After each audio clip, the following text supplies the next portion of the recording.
இன்னைக்கு நம்ம ரொம்ப நாள் கழிச்சு திரும்ப ஒரு ராபரி கிரைம் த்ரில்லர் ஹாலிவுட் படத்தை பத்தி பார்க்க போறோம். நல்ல செமையான ஒரு 4-5 ட்விஸ்ட் இருக்கு இந்த படத்துல. அதுக்காக இந்த படத்தை ஃபுல்லா பார்க்கலாம். ஒரு வேற லெவலான ஒரு மூவி. இந்த படத்தோட ஒன் இயர் என்னன்னா, கடைசியா நம்ம ஹீரோ ஒரு பண்ண ராபரியில ஒரு சின்ன தப்பு பண்ணிடுறாரு. இதனால இந்த வேலையே வேணாம், இதுக்கு மேல இந்த வேலையில இருந்தா ரிஸ்க் அப்படின்னு அவர் இந்த வேலையை விட்டுடலாம் அப்படின்னு சொல்லிட்டு முடிவு பண்ணிட்டாரு. ஆனா இவருக்கு இந்த வேலையெல்லாம் புடிச்சு கொடுக்குற ஒரு நபர் கடைசியா ஒரு பெரிய வேலை இருக்கு, அதை மட்டும் நீ செஞ்சுட்டீங்கன்னா உன்னோட வாழ்க்கையில செட்டில் ஆயிடலாம் அப்படின்னு சொல்லி ஒரு ஆசையை காட்டுறான். இதனால நம்ம ஹீரோ அந்த ஜாபுக்கு ஒத்துக்கிறாரு. இதுக்கப்புறம் இந்த படத்துல என்னதான் நடக்குது, கடைசியா நம்ம ஹீரோ அது பெரிய வேலையை முடிச்சாரா இல்லையா அப்படிங்கறதா இந்த படத்தோட ஒன்லைன். சோ இன்னைக்கு நம்ம பார்க்க போற மூவி 2001 ஒரு சமையான ராபரி கிரைம் த்ரில்லர் மூவியா ரிலீஸ் ஆன தி ஹைஸ்ட். இந்த படத்தோட கதையை பத்தி தான் இந்த வீடியோல டீடைலா பார்க்க போறோம். இதோ இருக்காரு, இவரோட பேரு தான் ஜோ. இவரை நம்ம தாத்தானே கூப்பிடலாம். எனக்கு இந்த ஆளு மேல காண்டு ஏன் தெரியுமா? என்ன வயசு ஆகுது இந்த ஆளுக்கு? இவருக்கு ஒரு ஒய்ஃப் இருக்காங்க, அது யாரு தெரியுமா? இதோ இருக்கால இந்த பொண்ணு தான். என்னத்த பேசி எப்படி உசார் பண்ணாருன்னு தெரியல. சரி விடுங்க. இந்த பொண்ணோட பேரு பிரான். நம்ம தாத்தா ஒரு நகை கடைய கொள்ளையடிக்க போறாரு. அதுக்காகவே அந்த நகை கடைக்கு பக்கத்துல இருக்கிற ஒரு ரெஸ்டாரண்ட்ல அவரோட ஒய்ஃப் பிரான வேலைக்கு சேர்த்து விட அவங்களும் வேலை செய்ய ஆரம்பிக்கிறாங்க. ஒரு நாள் அந்த நகை கடையில இருந்து ஒருத்தர் 4 காஃபி ஆர்டர் பண்றாரு. அந்த காஃபில பிரான் இருக்காங்கல்ல, மயக்க மருந்து கலந்துடுறாங்க. மயக்க மருந்து கலந்த அந்த காஃபி எடுத்துக்கிட்டு நகை கடையில வேலை செய்யறவரு அப்படியே போய்கிட்டு இருக்காரு. நம்ம பிரானும் இன்னைக்கு ரெஸ்டாரண்ட்ல பெர்மிஷன் கேட்டிருப்பாங்க. சோ வேலை முடிஞ்சு அவங்களும் வெளியே வராங்க. அப்படியே வீக்க கழட்டிட்டு ட்ரெஸ் எல்லாம் சேஞ்ச் பண்றாங்க. ஆளு பார்க்கவே டாப் டக்கர் ஆயிட்டாங்க. அந்த 4 காஃபியை வாங்கிட்டு போனவரு நேரா அந்த நகை கடைக்குள்ள போறாரு. இப்ப நகை கடை க்ளோஸ்ல இருக்கு. உள்ள செக்யூரிட்டிக்காக ஒரு 4 பேர் இருக்காங்க. அவ்வளவுதான், அவங்க தான் அந்த காஃபியை குடிக்கிறாங்க. பிரானும் பாக்குறாங்க. அப்புறம் அங்க இருந்து வந்துடுறாங்க. ஒரு பேப்பர் படிச்சுக்கிட்டு இருக்கிற மாதிரியே கையில ஒரு சிக்னலை கொடுக்குறாங்க. யாருக்குன்னா அவங்க ஹஸ்பண்ட் நம்ம தாத்தாவுக்கு தான். தாத்தாவும் பிளான ஸ்டார்ட் பண்றாரு. தாத்தா கூடவே பாபின்னு ஒருத்தர் இருக்காரு. இவரும் தாத்தாவோட டீம்ல இருக்கிறவர் தான். பூட்டி இருக்கிற நகை கடையை உடைச்சிட்டு உள்ள போனா வெளியே இருக்கிற மக்களுக்கு எல்லாம் டவுட் வந்துரும். அதனால ஒரு பெரிய டிஸ்ட்ராக்ஷனை ஏற்பாடு பண்றாங்க. நம்ம தாத்தாவோட டீம்லயே பிங்கின்னு ஒருத்தர் இருக்காரு. அவரு ஒரு லெட்டரை குப்பை தொட்டிக்குள்ள போடுறாரு. ஆக்சுவலா அது ஒரு கெமிக்கல். அந்த குப்பை தொட்டிக்குள்ள போனதுக்கு அப்புறம் 2 வித்தியாசமான கெமிக்கல் ஒண்ணு சேர்ந்து அப்படியே குப்பை தொட்டியே வெடிச்சு செதறுது. இதனால அந்த பக்கமா வந்து ஒரு டாக்ஸி அப்படியே மோதிக்கிட்டு நடு ரோட்ல நிக்க சுத்தி இருந்த எல்லா மக்களும் ஐயோ என்ன ஆச்சுன்னு எல்லாரும் அந்த இடத்துக்கு போறாங்க. நகை கடை கிட்ட ஆளே இல்ல. அதோட நகை கடைக்குள்ளயும் 4 பேர் இருந்தாங்க. அவங்களும் அந்த காஃபியை குடிச்சு ஆளு மட்டையா இருப்பாங்க. அதனால தைரியமா லாக்க உடைச்சு உள்ள போறாங்க. அதோட போறதுக்கு முன்னாடி கேமரால நம்ம முகம் தெரிஞ்சிரு போதுன்னு மாஸ்க போட்டுக்கிறாங்க. நம்ம தாத்தாவும் மாஸ்க போடலான்னு ட்ரை பண்ணும்போதுதான் உள்ள யாரோ இருக்கிற மாதிரி தோணுது. எல்லாரும் மயங்கி இருப்பாங்களே, யார் அதுன்னு பார்க்கும்போதுதான் அந்த காஃபியை ஒரே ஒரு லேடி மட்டும் குடிக்கவே இல்ல. அவங்க மயக்கம் போடவே இல்ல. இப்ப அவங்க உள்ள போனாங்கன்னா அழகா மாட்டிப்பாங்க. அதனால தாத்தா ஒரு பிளான போடுறாரு. அவரு மாஸ்க போடாம நேரா உள்ள போயிட்டு, மேடம் இப்ப ஒரு வெடி சவுண்ட் கேட்டது பாத்தீங்களா, சீக்கிரமா உடனே 911க்கு கால் பண்ணுங்க அப்படின்னு சொல்லிட்டு அந்த லேடி பக்கத்துல போயிட்டு கழுத்துலயே ஷாக்க கொடுத்து அவ்வளவுதான் அவங்க அங்கேயே மயங்கிடுறாங்க. ஆனா இப்பதான் தாத்தா மண்டை மேல இருந்த கொண்டைய மறந்துட்டாரு. கரெக்டா இவரை பார்த்த மாதிரி ஒரு சிசிடிவி கேமரா இருக்கு. அதுல நம்ம தாத்தாவோட ஃபேஸும் ரெக்கார்ட் ஆயிடுது. அவ்வளவுதான், தாத்தாவுக்கு என்ன பண்றதுன்னு தெரியல. அவரோட ஆளுங்கெல்லாம் நகையை எடுக்க ஆரம்பிக்கிறாங்க. ஆனா தாத்தாவோட மைண்டுக்குள்ள என்ன ஓடுதுன்னா, கேமரால நம்ம மூஞ்சி மாட்டிக்கிச்சு. எப்படியாவது ஹார்ட் டிஸ்கை எடுத்துட்டோம் அப்படின்னா ப்ராப்ளம் இல்லன்னு இந்த சிசிடிவி ஃபுட்டேஜ் எல்லாம் எங்க சேவ் ஆகிருக்கோ அந்த இடத்தை தேட ஆரம்பிக்கிறாரு. ஒரு வழியா கண்டுபிடிச்சிட்டாரு. ஆனா பார்த்தா அதை லாக் பண்ணி வச்சிருக்காங்க. தாத்தாவும் அதை உடைச்சு உள்ள இருக்கிற ஹார்ட் டிஸ்க் எடுக்கலாம்னு பார்த்தா தாத்தாவோட ஆளுங்களும் ஜோ நமக்கு தேவையான எல்லா ஜுவல்லரியும் எடுத்தாச்சு, இதுக்கு மேல நம்ம இங்கே இருந்தோம்னா மாட்டிப்போம், சீக்கிரம் வா போலாம் அப்படின்னு சொல்ல தாத்தாவுக்கு என்ன பண்றதுன்னு தெரியல. இவங்க போட்ட பிளான் சக்சஸ் ஆயிடுச்சு. ஆனா தாத்தாவோட முகம் மாட்டிக்குச்சு. வேற வழி இல்லாம தாத்தாவும் அங்க இருந்து வந்துடுறாரு. அவ்வளவுதான், இதுக்கு மேல இந்த தொழில பண்ணாருன்னா தாத்தாவா அழகா புடிச்சிருவாங்க. அதனால இந்த வேலையே தேவையில்லைன்னு மொத்தமா ரிட்டையர் ஆக ட்ரை பண்றாரு. அதுக்கு தாத்தாவுக்கு நிறைய பணம் வேணும். இவருக்கிட்டயே ஒரு பெரிய போட் இருக்கு. அந்த போட்டை வாங்குறதுக்கும் ஒருத்தர் ரெடியா இருக்காரு. ஏய் ஜோ, நான் சீக்கிரமாவே மொத்த பணத்தையும் அப்படியே கேஷா கொண்டு வந்து உங்ககிட்ட கொடுத்துட்டு போட்டை எடுத்துட்டு போயிடுறேன். அந்த பணத்தை வச்சுட்டு நீயும் உன் ஒய்ஃபும் ஜாலியா சந்தோஷமா இருங்க அப்படின்னு சொல்றாரு. தாத்தாவும் ஓகேன்னு சொல்லிட்டு அப்படியே அவரோட ஒய்ஃப பாக்குறாரு. அதுவும் அவரோட ஒய்ஃப் பிரான பார்த்து, நான் எங்க கூப்பிட்டாலும் என் கூட வருவியா, நீங்க கண்ணை மட்டும் காட்டினா போதும், கடலா இருந்தாலும் அதை தாண்டி வருவேன் இப்படின்னு இவங்க பேச நமக்கு வர கோவம் இருக்கே.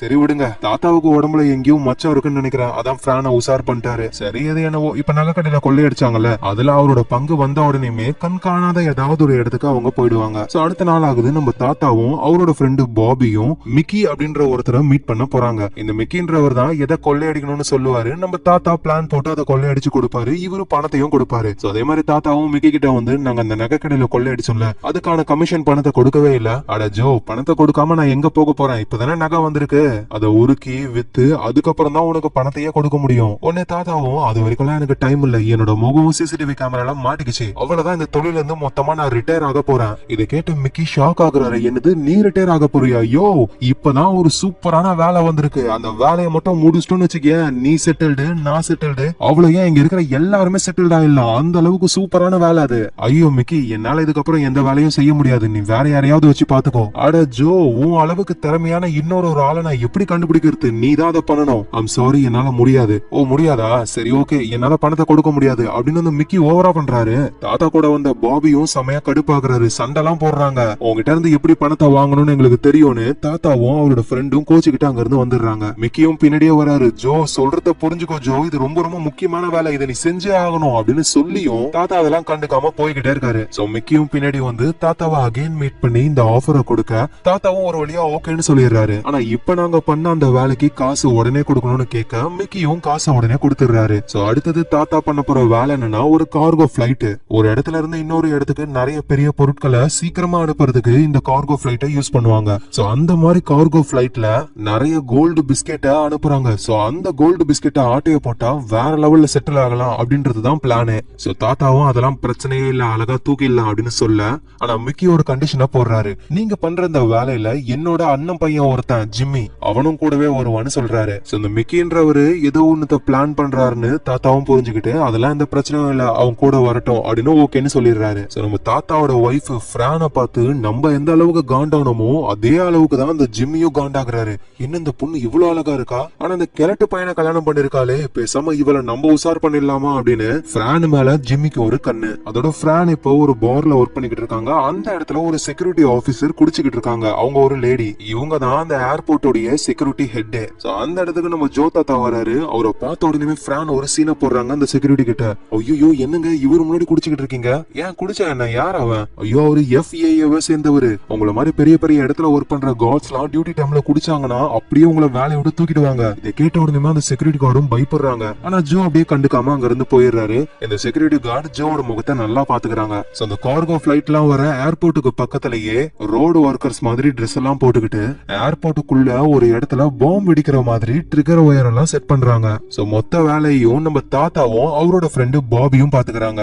அப்புறம் தாத்தாவோட இன்னொரு ஃப்ரெண்டு பிங்கி, அவரு காருக்குள்ள இருக்காரு. காரோட டிரைவர் சீட்ல அந்த ஜிம்மின்றவர் இருக்காரு. அவருக்கு இந்த விஷயங்கள்லாம் எதுவும் தெரியாது, கத்துக்குட்டி. சோ நம்ம தாத்தாவும் பிளான் படி எல்லா வேலையும் பாத்துக்கிட்டு இருக்கும்போது அந்த வழியா ஒரு போலீஸ் வருது. போலீஸ பார்த்த உடனே இந்த ஜிம்மி காரை ஸ்டார்ட் பண்ண போக பின்னாடி இருக்கிற பிங்கி, டேய் ஃபர்ஸ்ட் போலீஸ் வந்தாங்கன்னா உடனே காரை ஸ்டார்ட் பண்ணாத, இதுலயே சந்தேகப்பட்டு நம்மள புடிச்சு புளிஞ்சிருவாங்க. சோ அதனால அமைதியாரு, வெளியே இருக்கிற ஜோவும் பாபியும் பாத்துப்பாங்கன்னு சொல்ல, அதே மாதிரி நம்ம தாத்தாவும் பாபியும் அந்த போலீஸ் கிட்ட போறாங்க. போலீஸும் உங்களோட ஐடி கார்டை கொடுங்க அப்படின்னு கேட்க, சோ நம்ம தாத்தாவும், சார் எத்தனை பேர் வந்து இதே கேட்டுக்கிட்டே இருப்பீங்க, நாங்க வேலை செய்ய தேவையா சார், நாங்க இந்த வெயில்ல இவ்வளவு கஷ்டப்பட்டுக்கிட்டு இருக்கோம், சும்மா வந்து ஐடி கார்டுன்னு கேட்டா என்ன சார் பண்றது அப்படின்னு என்னென்னத்தையோ பேசி போலீஸ சமாளிக்க ட்ரை பண்றாங்க. ஒரு வழியா ஜோவும் பாபியும் சமாளிச்சுட்டாங்க. ஆனா இருந்தாலும் போலீஸ் அவர்கிட்ட இருக்கிற வாக்கி டாக்கில கண்ட்ரோல் ரூம் கிட்ட இவங்கள பத்தி சொல்ல, இத காருக்குள்ள உட்காந்துக்கிட்டு இருக்கிற அந்த ஜிம்மி, ஐயோ நம்ம மாட்ட போறோம் போலன்னு கையில கன் எடுத்துக்கிட்டு வெளியே வர ட்ரை பண்றாரு. நல்ல வேலை பாபி குறுக்க வந்துடுறாரு. அவர் நம்ம ஜோ, சார் உங்ககிட்ட ஒரு விஷயம் சொல்ல மறந்துட்டேன்னு போலீஸோட டிஸ்ட்ராக்ஷனை திருப்புறாங்க.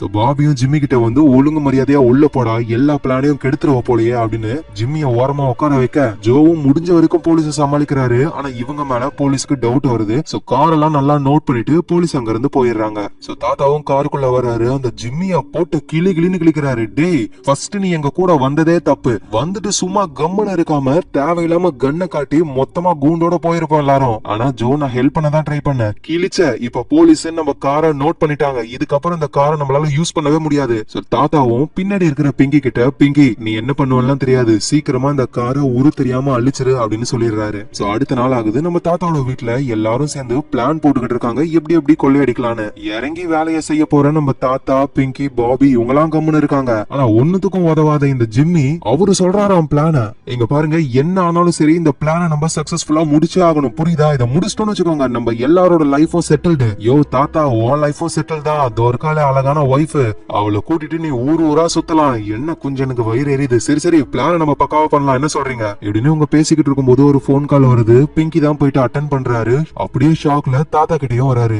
என்னடா பிங்கி என்ன ஆச்சு? போலீஸ் நம்ம காரை கண்டுபிடிச்சிட்டாங்க. என்னது கண்டுபிடிச்சிட்டாங்களா? அத மொத்தமா அழிக்க சொன்னால உங்ககிட்ட.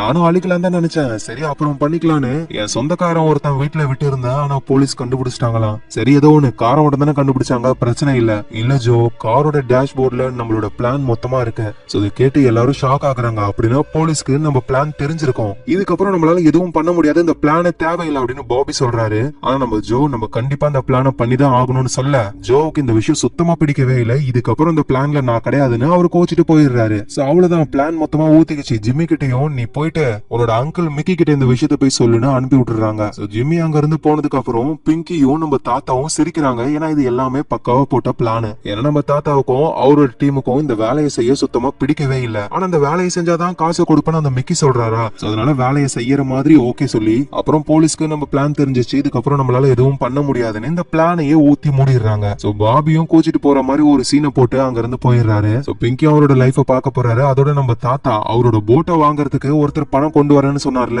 அவரு இன்னைக்குதான் வர போறாரு. சோ பணத்தை வாங்கிக்கிட்டு தாத்தாவும் இன்னைக்கு எஸ்கேப் ஆக போறாரு. சோ நைட் டைம் ஆகுது. சொன்ன மாதிரியே பணத்தை எடுத்துக்கிட்டு போட்டை வாங்குறதுக்கு அவர் வராரு. தாத்தாவும் அப்படியே பேசிக்கிட்டு இருக்கும்போது இவங்க வீட்டுக்குள்ள யாரோ வந்த மாதிரி ஒரு சவுண்ட் கேக்குது. சோ இந்த பிரானும் நோட் பண்றாங்க, யாரோ வந்திருக்காங்க அப்படின்னு நம்ம தாத்தா கிட்ட சிக்னல் கொடுக்க தாத்தாவும் பணம் கொண்டு வந்தாருல அவர்கிட்ட ஒரு கன் இருக்கு, அத பிடுங்கி பொத்திக்கிட்டு இங்கே உட்காருன்னு தாத்தா வீட்டுக்குள்ள வந்தவர் யாருன்னு தேட ஆரம்பிக்கிறாரு. இங்க போட்டை வாங்க வந்தவரும் இந்த ஆளுகிட்ட இனிமே போட்டே வாங்க கூடாதுன்னு காசு எடுத்துக்கிட்டு அவர் அங்க இருந்து போயிடுறாரு. சோ தாத்தாவும் வீடு ஃபுல்லா தேடுறாரு. பார்த்தா அந்த இடத்துல அந்த ஜிம்மி பைபிளும் இருக்கான். டேய் நீ என்னடா இங்க பண்ற? இல்ல நம்ம பிளானோட மேப் வந்து இங்க விட்டு போயிட்டேன், அதை எடுக்கணும்னா நேரடியா என்கிட்ட வந்து கேட்டிருக்கலாமே, எதுக்கு திருட்டுத்தனமா உள்ள வந்தா அப்படின்னு தாத்தா அந்த ஜிம்மிய போட்டு அடிச்சு திருப்பி போடுறாரு. அங்க தாத்தாவோட ஒய்ஃப் பிரானும் வராங்க. அவங்களுக்கு புரியுது ஜிம்மி ஏன் வந்தான்னு. ஏன்னா பிரான் மேல ஜிம்மிக்கு ஒரு கண்ணு. சோ பிரானும் ஜோ இதோட நிறுத்துங்க அப்படின்னு சொல்லியும் ஜோ நிப்பாட்டுற மாதிரியே இல்ல. அப்புறம் ஜிம்மியும் யோ நான் மேப் எடுத்துட்டு போதான் வந்தேன், ஆனா நீ அந்த ஆளு கூட பேசிக்கிட்டு இருந்ததெல்லாம் கேட்டேன், போட்டை வித்துட்டு பணத்தை எடுத்துக்கிட்டு எஸ்கேப் ஆகலான்னு பாக்குறியா? இங்க பாரு, பிளான் படி நம்ம அந்த கார்கோ பிளைட்ல இருந்து தங்கத்தை ஆட்டைய போட்டே ஆகணும், இத பண்ணாம உன்னால எஸ்கேப்லாம் ஆக முடியாது அப்படின்னு சொல்லிட்டு போயிடுறாரு. சோ இதுக்கு மேல தாத்தாவுக்கும் வேற வழி இல்ல.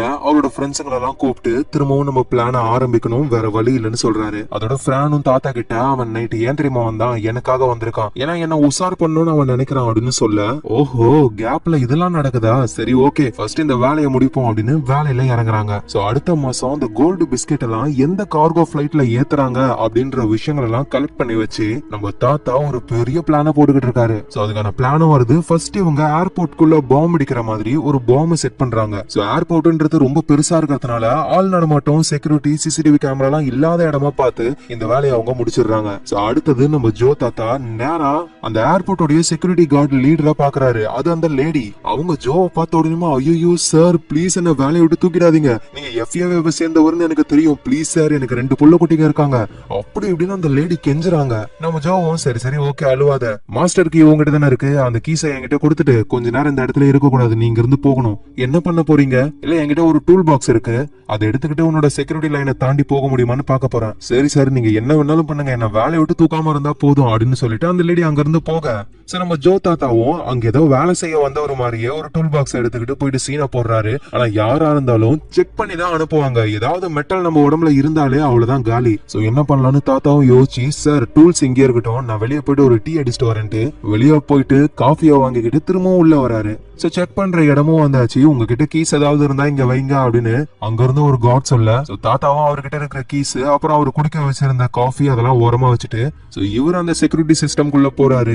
எந்த ஆபத்தான பொருளும் இல்ல, இவரை உள்ள விடுறாங்க. சோ அப்புறம் இவரோட கீஸ் அந்த காஃபி அது எல்லாமே வேற ஒரு சைட்ல பக்கத்துல வர பார்த்தா தாத்தா அந்த காஃபிக்குள்ளதான் குட்டியோண்டு கன்னை ஒளிச்சு வச்சிருக்காரு. சோ அந்த கன்னை எடுத்து லோட் பண்ணிட்டு நேரா அவர்கிட்ட அந்த லேடி கொடுத்த மாஸ்டர் கீ இருக்குல்ல, அதை யூஸ் பண்ணி இந்த கார்டு இருக்கிற இடத்துக்குள்ள போயிட்டு ஒழுங்கு மரியாதையா குப்பரப்படு இல்லனா ஷூட் பண்ணிடுவேன். ஓ அந்த அளவுக்கு தைரியமா உனக்கு அப்படின்னு அலாரம பிரஸ் பண்ணலான்னு போகும்போது அந்த அலாரத்தை பார்த்து ஷூட் பண்ணிட்டு அப்புறம் அந்த கார்டை போட்டு சம்மாட்டி அடிக்கிறாரு தாத்தா. அப்புறம் அந்த இடத்துக்கு ஒரு செக்யூரிட்டி கார்டா தாத்தாவோட ஃப்ரெண்டு பிங்கி வந்துடுறாரு. அவரை பிளைட்ல இருக்கிற அந்த கோல்டு பிஸ்கெட்டை எடுத்துட்டு போறதுக்காக ஒரு வேன்ல பாபியும் அந்த ஜிம்மியும் வராங்க. சோ இப்ப இவங்களோட கண்ட்ரோல்ல இந்த இடம் இருக்கிறதுனால உள்ள வந்துடுறாங்க. ஆனா இருந்தாலும் இன்னும் இன்னர் லைன்ல நிறைய செக்யூரிட்டி ஆளுங்களா இருப்பாங்க. அதோட இவங்க கொள்ளையடிக்க வந்த அந்த பிளைட்டும் கிளம்பிடுச்சு. உடனே அந்த பிளைட்டை நிறுத்தி அந்த தங்கத்தெல்லாம் அவங்க ஆட்டிய போடணும். இது இவங்க ஓபனா பண்ணாங்கன்னா எல்லா ஆளுங்களும் இங்க வந்துருவாங்க. சோ இவங்களுக்கு ஒரு டிஸ்ட்ராக்ஷன் தேவைப்படுது, அதுதான் அந்த பாம்பே. அந்த பாம்பை ஆக்டிவேட் பண்றாங்க. அந்த பாம்பு வெடிஞ்ச உடனே எல்லாருமே அது என்ன பாம்புன்னு அந்த பக்கம் போயிடுறாங்க. சோ பிளைட்டை யாரும் கண்டுக்கவே இல்ல.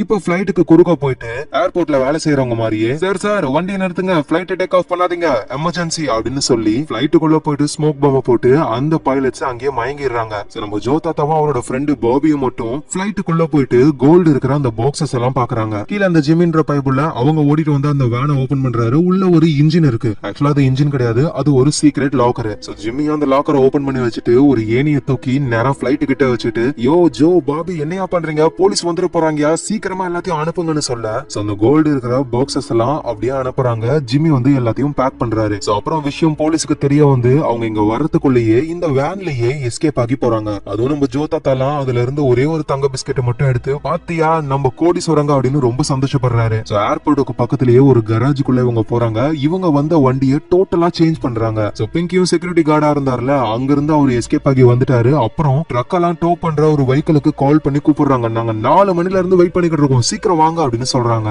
இந்த கோல்ட பத்திரமா கொண்டு போகணும், கொஞ்ச நாள் வரைக்கும் யாரும் மீட் பண்ணிக்க வேணாம், அதுக்கப்புறமா நம்ம யூசுவலா மீட் பண்ற இடத்துல மீட்டிங்க வச்சுக்கலாம் அப்படின்னு சொல்றாரு ஜோ. சரின்னு பாபியும் பிங்கியும் ஒரு கார்ல அங்க இருந்து போயிடுறாங்க. கோல்டு இருக்கிற அந்த ட்ரக்கோடைய நம்பர் பிளேட் அது இதுன்னு எல்லாத்தையுமே மாத்தி ட்ரக் ரோட்ல ரிப்பேர் ஆகி நிக்கிற மாதிரி ஒரு சீனை போடுறாங்க. அதை பண்றது பிரான் தான். சோ ஜோவும் எல்லாமே பிளான் படி போகுது அப்படின்னு நினைக்கும் போதுதான் அந்த ஜிம்மி பயபுள்ள ஜோவை அடிச்சு படுக்க போட்டு அவரு ஒரு தங்க பிஸ்கெட்டை பாக்கெட்ல வச்சிருப்பாருல அதை எடுத்துக்கிட்டு அதுக்கப்புறமா பிரான் கிட்ட போயிடுறாரு. ஏன்னா அந்த ஜிம்மியோட பிளான் என்னன்னா தங்கத்தை மொத்தமா ஆட்டைய போடுறதுதான். சோ அந்த ட்ரக் ரிப்பேர் ஆன மாதிரி சீனை போட்டுக்கிட்டு இருக்காங்க. அந்த இடத்துல விஷயம் எல்லாம் கேள்விப்பட்டு போலீஸ் எல்லாம் வராங்க. அவங்க அந்த ட்ரக்கை பார்த்துட்டு சந்தேகப்பட்டு ஒழுங்கு மரியாதையா கையை தூக்குங்க, ட்ரக்குள்ள என்ன இருக்குன்னு ஓபன் பண்ணுங்கன்னு சொல்லும் பொழுது நம்ம பிரானும் ஓபன் பண்றாங்க. உள்ள ஒரு இன்ஜின் இருக்கு. என்னது பார்த்தா தெரியல, இது இன்ஜின். இதோட இன்ஜின் ஒரு டிராக்டரோட இன்ஜின். சரி ஓகே, நீங்க எவ்வளவு நேரமா இங்க இருக்கீங்க? நாங்க 4 மணில இருந்தே இருக்கோம். கரெக்டா அந்த நேரம் பார்த்து ட்ரக்க டோ பண்றதுக்கு ஒரு வண்டியும் வருது. ஏன்னா நம்ம பிங்கி கால் பண்ணிருப்பார்ல. இதெல்லாம் பாக்குற போலீஸும் இவங்க மேல சந்தேகப்படாம அங்க இருந்து போயிடுறாங்க. இவங்க ட்ரக்க டோ பண்ணி போறதுனால யாருக்குமே அந்த டவுட்டும் வரவே இல்ல. அழகா சிட்டியை விட்டு தாண்டி போனதுக்கு அப்புறம் அகைன் கோல்டு இருக்கிற அந்த ட்ரக்லயே போக ஆரம்பிக்கிறாங்க. ஜிம்மியும் பிரான் கிட்ட இங்க பாரு நம்ம கிட்ட எவ்வளவு கோல்டு இருக்கு, அந்த கிழட்டு பையன் கூட நீ சுத்தாத, என் கூட இரு, ஏன்னா நானும் கோடீஸ்வரன் தானே இப்போ அப்படின்னு பேசிக்கிட்டே ஜிம்மி கார் ஓடிக்கிட்டு வரும்போது ஆப்போசிட்ல ஒரு பெரிய ட்ரக் வர கண்ட்ரோல மிஸ் ஆகி ஆளு கிராஷ் ஆயிருப்பாரு. நல்லவேளை எப்படியோ சேஃப் ஆயிட்டாரு. ஆனா இருந்தாலும் பின்னாடி ஏதோ பொருள் எல்லாம் விழுந்த மாதிரி சவுண்ட். ஐயோ பிரான், கோல்டு எதுவும் விழுந்துருச்சா நான் செக் பண்ணிட்டு வரேன்னு போயிட்டு செக் பண்ணி பார்த்தா உள்ள இருந்தது கோல்டே கிடையாது, எல்லாமே இரும்பு பொருள். அதோட ஜோ கிட்ட இருந்து தங்க பீச கொண்டு வந்தாருல அதுவும் கீழே விழுந்து உடைஞ்சு போகுது. அந்த ஜிம்மி அதுவும் புரியாம பிரானை பார்க்கும் பொழுது அவங்க இப்ப ஏத்துற மாதிரி வந்ததுல ஒரு ட்ரக் அதுல ஏறி போயிடுறாங்க. சோ ஜிம்மிக்கு எதுவும் புரியல, இங்க என்ன நடக்குது, நம்ம கண்ணு முன்னாடி தான் பிளான் போட்டு இதெல்லாம் பண்ணாங்க, அந்த தங்கம் எங்க போயிருக்கும்னு புரியல. சோ இங்கதான் நம்ம ஜோ தாத்தா ஒரு மாஸ்டர் பிளானையே பண்ணிருக்காரு. அவருக்கு தெரியும் அந்த ஜிம்மிய வச்சு அந்த மிக்கின்றவரு கண்டிப்பா நம்ம கிட்ட இருந்து தங்கத்தை ஆட்டைய போட்டுருவான் அப்படின்னு. சோ அதனாலயே சீக்கிரட்டா ஒரு பிளான போட்டிருக்காரு. சோ எந்த பிளைட்ல கோல்டு எல்லாம் வருது அப்படின்னு ஒரு மாசத்துக்கு முன்னாடியே தெரிஞ்சுக்கிட்டு அதே பிளைட்ல நம்ம தாத்தாவும் அவருடைய பொருளையும் கார்கோ மூலியமா வேற ஒரு ஊருக்கு அனுப்புற வேலைய பாக்குறாரு. அப்புறம் பிளான் படி பிளைட்டுக்கு வந்து அந்த தங்கத்தை எடுக்கலாம்னு பார்த்தா அதே பிளைட்ல தானே இவரோட பார்சலும் இருக்கு. சோ தங்கத்தெல்லாம் அவரோட பார்சல்ல போட்டு இவரோட பார்சல்ல இருந்த பொருள் எல்லாம் தங்கம் மாதிரி வேன்ல ஏத்திருக்காங்க. இதனாலதான் நம்ம தாத்தாவும் பாபியும் ரொம்ப நேரம் பிளைட்லயே இருந்திருப்பாங்க. கீழ இருந்து ஜிம்மி கூட கத்துவாரு. சோ இப்ப நம்ம ஜோ தாத்தாவும் பாபியும் என்ன பண்றாங்கன்னா சீனா அந்த ஏர்போர்ட் குள்ள போறாங்க. லைட்டா நம்ம தாத்தா கெட்டப்ப சேஞ்ச் பண்ணிருக்காரு. நேரா போயிட்டு என்னோட பொருளும் காணாம போயிடுச்சா அப்படின்னு கேட்கும்பொழுது சார் உங்க பொருள் காணாம போகல, பக்கத்துல கோல்டு இருந்தது அதுதான் காணாம போயிருக்குன்னு அந்த ஏர்போர்ட் காரங்களே தாத்தா கிட்ட அவரோட பார்சல கொடுக்கறாங்க. ஆனா அதுக்குள்ள கோல்டு இருக்குன்னு யாருக்கும் தெரியாது. சோ அந்த கோல்ட எடுத்துக்கிட்டு நம்ம தாத்தா பண்ற முத வேலையே அது எல்லாத்தையும் உருக்கி நீட்டா ஒரு கம்பி மாதிரி பண்றாரு. இந்த நேரத்துல ஜிம்மி அவரோட அங்கிள் மிக்கி கிட்ட விஷயத்த சொல்ல மிக்கியும் பெரிய பெரிய ஆளுங்க கிட்ட சொல்லி நம்ம தாத்தாவோட ஃப்ரெண்டு அந்த பிங்கிய பிடிக்கிறாங்க. ஏன்டா டேய் பிங்கி, நீங்க அந்த கோல்ட ஆட்டைய போட்டீங்கன்னு எனக்கு தெரியும், இப்படி ஆட்டைய போட்டீங்க, இப்ப அது எங்க இருக்குன்னு சொல்லு. ஆனா பிங்கி சொல்லவே மாட்டேன்றாரு. ஆனா என்ன இவங்க விடவா போறாங்க, பிங்கிய போட்டு அடிச்ச அடியில அவரும் ஓகேன்னு நம்ம ஜோ தாத்தாவுக்கு கால் பண்ணி மீட்டிங் ஏற்பாடு பண்ணலாம்னு சொல்லி மீட்டிங் எங்க நடக்க போகுதுன்னு எல்லா இன்ஃபர்மேஷனையும் சொல்லிடுறாரு. அதுக்கப்புறமா அங்க இருக்கிறவங்க பிங்கிய போட்டு தள்ளிடுறாங்க. இது எதுவும் தெரியாத ஜோ மீட்டிங்க்கு வராரு. பார்த்தா அங்க அவரோட ஒய்ஃப் பிரான் இருக்காங்க. பிரானோட முகத்தை பார்த்த உடனே ஏதோ ஒண்ணு நடந்திருக்குன்னு ஜோ புரிஞ்சுக்கிறாரு. சடனா அந்த இடத்துக்கு மிக்கி வந்து என்னடா டேய் நீ பிளான மாத்திரதா என்கிட்ட சொல்லணும்ல, சொல்லாம மொத்தமா ஆட்டிய பொண்ணுன்னு நினைச்சியான்னு ஜோவை போட்டு இப்ப அடிக்க ஆரம்பிக்கிறாங்க. ஆனா ஜோ என்ன சொல்றாருன்னா இங்க பாரு நான் எல்லா கோல்டையும் கொடுத்துறேன், என்னையும் என் ஒய்ஃபையும் மட்டும் விட்டுருங்க அப்படின்னு சொல்லும் பொழுது அது எப்படி விட முடியும், உன் பொண்டாட்டி மேல என்னோட அண்ணன் பையன் காதலிக்கிறான், டே ஜிம்மி தூக்கிட்டு போடா அவன் ஒய்ஃப. ஜிம்மியும் பிரானை கூட்டிட்டு கார்ல அங்க இருந்து போயிடுறாரு. அந்த மிக்கின்றவரும் அவரோட ஆளுங்களை விட்டு ஜோடைய போட் ஃபுல்லா தேடி பார்த்தாலும் அந்த தங்கத்தை காணோம். ஒழுங்கு மரியாதையா சொல்லு அந்த தங்கம் எங்க இருக்கு அப்படின்னு கேட்கும் பொழுது தண்ணிக்குள்ள இருந்து பாபி எழுந்துக்கிறாரு. அவர்கிட்ட கன் இருக்கு. சோ மிக்கியோட ஆளுங்களை அவரு ஷூட் பண்ண அந்த கேப்பை யூஸ் பண்ணி நம்ம தாத்தாவும் சண்டை போட்டு அங்க இருக்கிற எல்லாரையுமே செதற விடுறாங்க. அந்த மிக்கியையும் காலி பண்றாங்க. சோ இன்னும் உயிரோட இருக்கிறது அந்த ஜிம்மி மட்டும் தான். ஜிம்மி கிட்ட தான் நம்ம தாத்தாவுடைய ஒய்ஃபும் இருக்காங்க. சோ பாபியும் தாத்தாவும் ஒரு ரெஸ்டாரண்ட்ல உட்காந்துக்கிட்டு எப்படி உன்னோட ஒய்ஃபை காப்பாத்த போற அப்படின்னு கேட்கும் பொழுது நான் எதுக்கு காப்பாத்தணும், அவளே அழகா எஸ்கேப் ஆகி வந்துருவா அப்படின்னா ஓகே ஜோ, அதுக்கப்புறம் நானும் எதுக்கும் வரமாட்டேன், என்னை எதுக்கும் கூப்பிடாத, சோ கோல்டு எல்லாம் வித்துட்டு பணமாக்கி என்னோட பேங்க் அக்கௌண்ட்டுக்கு எப்படி போகணும்னு உனக்கு தெரியும் அப்படின்னு சொல்லிட்டு பாபி அங்க இருந்து போயிடுறாரு. சோ நம்ம தாத்தாவும் அவர் ஊருக்கு கம்பி மாதிரி செஞ்ச அந்த கோல்டு எல்லாத்தையும் அப்படியே கொண்டு போனா மாட்டி போன அதுக்கு ஒரு கருப்பு பெயிண்ட் அடிச்சு ஏதோ இரும்பு கம்பி மாதிரி ஆகுறாரு. சடனா அந்த இடத்துக்கு பிரான் வராங்க. நம்ம தாத்தாவும் பிரானை பார்த்து அவங்கிட்ட இருந்து தப்பிக்க இவ்வளவு நாள் அவனுக்கு இல்ல, அவன் என்னென்னமோ பேசி என் மனசை மாத்த ட்ரை பண்ணா, ஆனா எனக்கு நீங்க தான் முக்கியம் தோணுச்சு.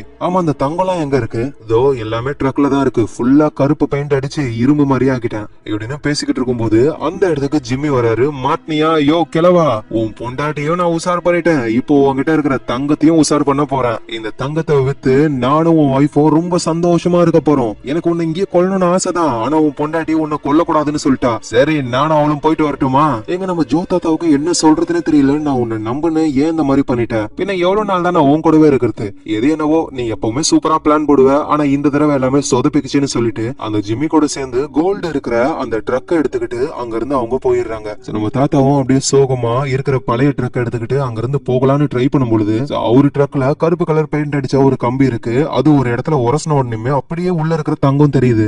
உடனே வண்டி நிறுத்தி ட்ரக்குக்கு பின்னாடி இருக்கிற பொருளை பாக்குறாரு. பார்த்தா ஃபுல்லா பெயிண்டே அடிக்காத கோல்டு கம்பிகள் தான். ஏன்னா தாத்தாவுக்கு தெரியும் எப்படியா இருந்தாலும் நம்ம கிட்ட இருந்து கோல்டு பிடுங்க வருவாங்க அப்படின்னு. அதனால அவரு கோல்டுக்கு பெயிண்டே அடிக்காம இவ்வளவு நேரம் அவர் அடிச்ச பெயிண்ட் எல்லாமே உண்மையான இரும்பு தான், அதை தங்கம்னு நினைச்சுக்கிட்டு தாத்தாவோட ஒய்ஃபும் ஜிம்மியும் போய்கிட்டு இருக்காங்க. ஆனா உண்மையிலேயே கோல்டு எல்லாம் யாருகிட்ட இருக்கு? நம்ம தாத்தா கிட்ட இருக்கு. ஸ்டார்டிங்லயே சொன்னல இந்த ஆளுக்கு மூளை ரொம்ப அதிகம்ட்டு. சோ அந்த தங்கத்தை எடுத்துக்கிட்டு ஜாலியா மனுஷன் சந்தோஷமா இருக்க போறாரு. அப்புறம் அந்த ஜிம்மி கிட்ட இருக்கிறது ஃபுல்லா இரும்பு கம்பி அப்படின்னு பிரானுக்கு தெரிஞ்ச உடனே பிரான் ஜிம்மியை விட்டும் போக தான் போறாங்க. ஆனா நம்ம தாத்தா போனால் போகட்டும் போடான்னு சீனா பாட்டு பாடிக்கிட்டே அங்க இருந்து கிளம்புறாரு. இந்த இடத்துலயே ஹெய்ஸ்ட்ன்ற இந்த படம் முடியுது. இந்த படத்துல உட்காந்து லாஜிக்க மட்டும் நம்ம நோண்டி பார்த்தோம்னா அவ்வளவுதான், படம் ஒண்ணுமே கிடையாது. ஏன்னா அந்த அளவுக்கு லாஜிக்க மீறி இருக்காங்க. ஆனா இருந்தாலும் இது ஒரு நல்ல ட்விஸ்ட் இருக்கிற ஒரு ராபரி மூவி. இந்த படம் உங்களுக்கு பிடிச்சிருக்கும்னு நான் நம்புறேன்.